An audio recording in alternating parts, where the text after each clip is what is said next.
अस्सलाम वालेकुम। कुछ दिनों पहले मैंने एक वीडियो शेयर की थी ऑनलाइन टोकन टैक्स पे करने के बारे में। उसी तरह ये वीडियो है कि आप अपना ऑनलाइन ट्रैफिक चालान या ट्रैफिक वायलेशन फ़ाइन किस तरह पे कर सकते हो। पे करने के लिए आपने इजी पैसा या जैज़ कैश जो भी आपके पास ऐप है आपने उसको ओपन करना है। इजी पैसा में यहाँ नीचे राइट साइड पे ऑप्शन होगा व्यू ऑल का। व्यू ऑल को क्लिक करोगे तो यहाँ ऑप्शन आ जाएंगे। इनमें यहाँ नीचे लेफ्ट साइड पे ऑप्शन होगा गवर्नमेंट फ़ीस का। इसको क्लिक करना है। इसको क्लिक करने के बाद यहाँ सारे टोकन टैक्स और डिफरेंट सिटीज़ के ट्रैफिक चलान आ जाएंगे। लाहौर भी है, फैसलाबाद भी है वगैरह।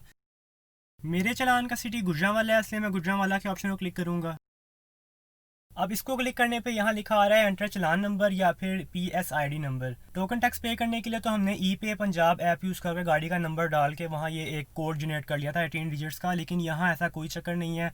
हमने ई पे पंजाब ऐप नहीं यूज़ किया। अब इसका तरीका ये है कि जो आपको ट्रैफिक चलान मिला है ट्रैफिक पुलिस की तरफ से, आप उसके ऊपर देखो। इस पे 3 अलग अलग जगह नंबर्स लिखे होंगे जो कि मिल के एक 18 डिजिट का कोड बनाएंगे। सबसे पहले आपने ये 6 डिजिट का कोड लिखना है, इसके आगे आपने ये 8 डिजिट का कोड लिखना है और इसके बाद यहाँ नीचे 4 डिजिट का कोड होगा वो लिखना है। तो ये पूरा एक 18 डिजिट का कोड बन जाएगा। ये कोड आपने एंटर करना है, नेक्स्ट दबाना है। कुछ सेकंड्स की लोडिंग होगी, उसके बाद एक कंफर्मेशन मैसेज आएगा जिसमें चालान की अमाउंट लिखी होगी, ड्यू डेट लिखी होगी वगैरह। आपने जस्ट पे नाउ क्लिक करना है, कुछ सेकंड लोडिंग होगी और दैट्स इट। आपको उसी वक्त एक रसीद टाइप मिल जाएगी और आपको मैसेज भी आ जाएगा कंफर्मेशन का कि आपका चालान पे हो गया। Thanks for watching. अल्लाह हाफिज़।